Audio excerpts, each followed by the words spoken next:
Apa artinya dia memuji kalau ternyata dia tidak bisa perform? Apa artinya memuji kalau ternyata dia tidak bisa menunjukkan komitmen dia pada rakyat? Jadi memuji tidak ada untungnya sama sekali. Itu yang harus kita galakkan gerakan ini.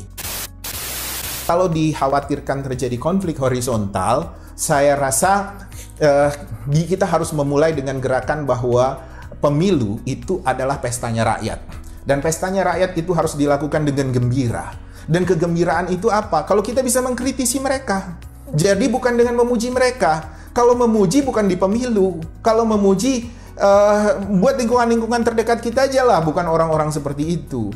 Ya memuji bolehlah kalau kita saudaranya, kalau kita teman baik dia, itu oke. Atau konsultannya, atau tim suksesnya yang dibayar, ya puji-pujilah gitu. Tapi rakyat yang tidak punya kepentingan apa-apa, kecuali kepentingan performance yang baik dari seorang pejabat publik, tugas rakyat, posisi rakyat adalah melihat dia dan menuntut dia, dan katakan hal-hal yang tidak mengenakkan agar dia tahu diri.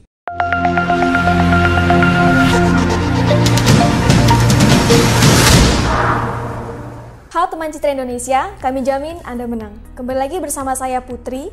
Pada kesempatan kali ini kita akan membahas apa sih yang harus dilakukan rakyat terhadap kandidat capres, lebih baik memuji atau memaki. Untuk lebih lengkapnya langsung saja kita tanyakan kepada konsultan kita. Baik Pak, sebentar lagi kita akan menghadapi tahun politik ataupun Pilpres 2024. Nah, kira-kira apa sih yang harus dilakukan rakyat agar mendapat pemimpin yang baik dan hasil pemimpin yang tepat? Ya, tema kita sekali ini kan karena Citra Indonesia punya keprihatinan yang luar biasa, Mbak Putri, terkait Pilpres 2019 kemarin yang bagi saya polarisasinya demikian ketat, kencang, dan bisa menimbulkan potensi benturan yang luar biasa antara pendukung si A dan pendukung si B. Sehingga polarisasi ini sampai hari ini masih kencang. Masih misalnya kalau kita mengkritisi A, dianggap kita pendukung B. Demikian sebaliknya, kalau kita kritis sama B, dianggap kita pendukung A. Nah, Citra Indonesia berharap ini tidak terjadi di tahun politik 2024. Besok ada pileg, ada pilpres, ada pilkada. Mudah-mudahan rakyat semakin dewasa dan rakyat tidak lagi menempatkan posisi sebagai kaum pemuja. Yang terjadi kemarin bahkan sampai hari ini, rakyat masih menempatkan dirinya sebagai pendukung calon tertentu. Apakah di pilpres, apakah di pilkada, apakah di pileg, mereka fanatik betul memuji figur-figur yang dianggap mereka cocok dengan impian mereka, cocok dengan karakteristik kepemimpinan yang mereka harapkan. Padahal sebenarnya sebagai rakyat, Citra Indonesia menyarankan agar polarisasi itu tidak semakin mengental, agar konflik horizontal tidak semakin tumbuh. Tempatkanlah kita sebagai rakyat mengambil posisi mengkritisi kandidat-kandidat itu.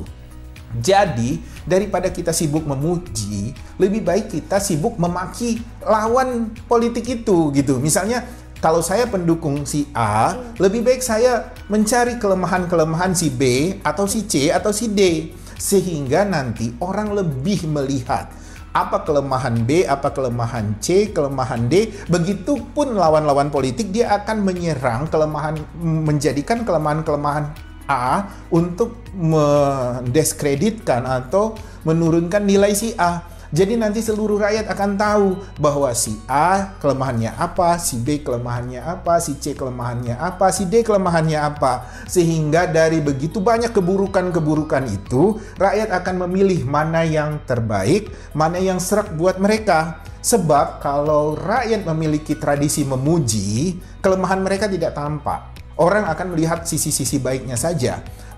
Jadi begini, kalau misalnya kita bertarung, saya bertarung dengan Mbak Putri dalam sebuah pilkada, pendukung saya memuji-muji kehebatan saya ada 20.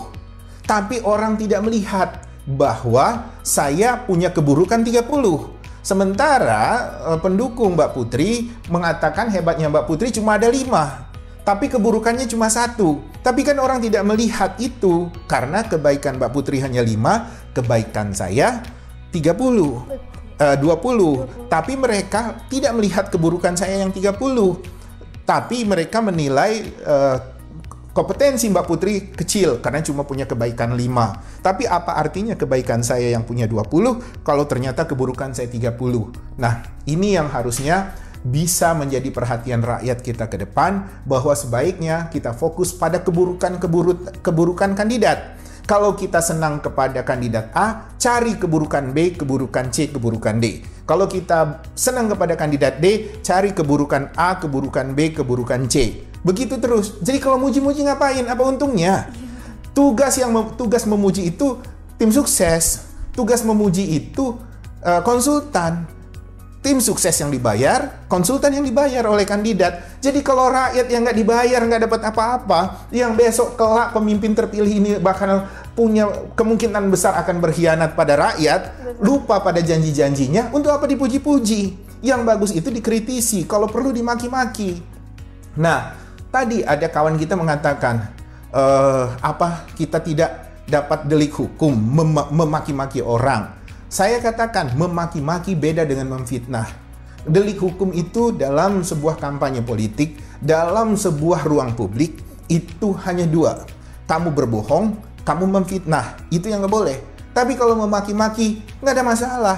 Apalagi kalau dia sudah duduk dalam jabatan. Pejabat publik, kalau bikin kesalahan, wajib dimaki-maki. Tapi hari ini Indonesia masih saja memuji pejabat publik yang sudah jelas tidak perform, sudah jelas-jelas dia gagal, sudah jelas-jelas dia tidak kompeten memimpin anak buah, masih dipuji-puji.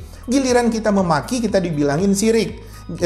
Giliran kita memaki, dibilangin nyinyir. Giliran kita memaki, dikatakan karena kita cemburu. Dikatakan kita belum tentu kamu mampu. Urusan kita mampu atau tidak, yang penting rakyat ini diajarkan untuk memaki setiap pejabat, setiap orang yang punya kepentingan, keinginan untuk memegang jabatan publik. Karena akuntabilitas mereka memang secara prosedural mereka punya aturan. Tapi secara etik dan moral, hanya maki-maki rakyat inilah yang efektif untuk membuat mereka tahu diri.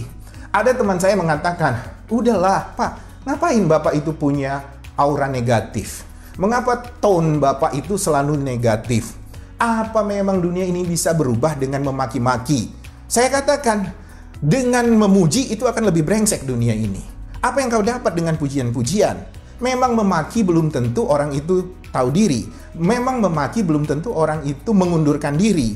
Dengan memaki belum tentu orang itu mau mengoreksi diri. Tapi dengan memaki itu bisa membawa standar rakyat atas sebuah kinerja dan figur atau sosok pemimpin yang baik. Jadi mereka bisa articulate, bisa mengeluarkan pandangan mereka, bisa menyampaikan kekecewaan mereka, bisa menyampaikan kegelisahan mereka, dan bisa menyampaikan tuntutan mereka bahwa seorang pejabat publik harus perform, harus punya akuntabilitas pada rakyat, bukan hanya akuntabilitas formal, tapi juga akuntabilitas etik dan moral. Itu yang harus bisa ditumbuhkan buat rakyat kita. Jadi memaki jangan dianggap itu sebuah aura yang negatif. Bukan, memaki itu justru lebih positif dari yang positif. Kenapa? Yang kita maki itu adalah orang yang memegang amanat rakyat. Jadi kalau orang memegang amanat rakyat, ketika dia bekerja baik pun tidak pantas dipuji. Jadi kalau dia bekerja brengsek, ya wajar kita maki-maki. Bekerja baik dia tidak pantas dipuji, karena itu udah tanggung jawab dia, udah menjadi kewajiban dia bekerja buat rakyat. Kita jangan pernah mentolerir apapun apabila ada pejabat publik yang tidak perform, dan kita jangan pernah memuji apapun kalau dia masih punya kepentingan untuk mencalonkan diri. Jadi tabulah rakyat memuji-muji itu, untuk apa? Nggak ada untungnya.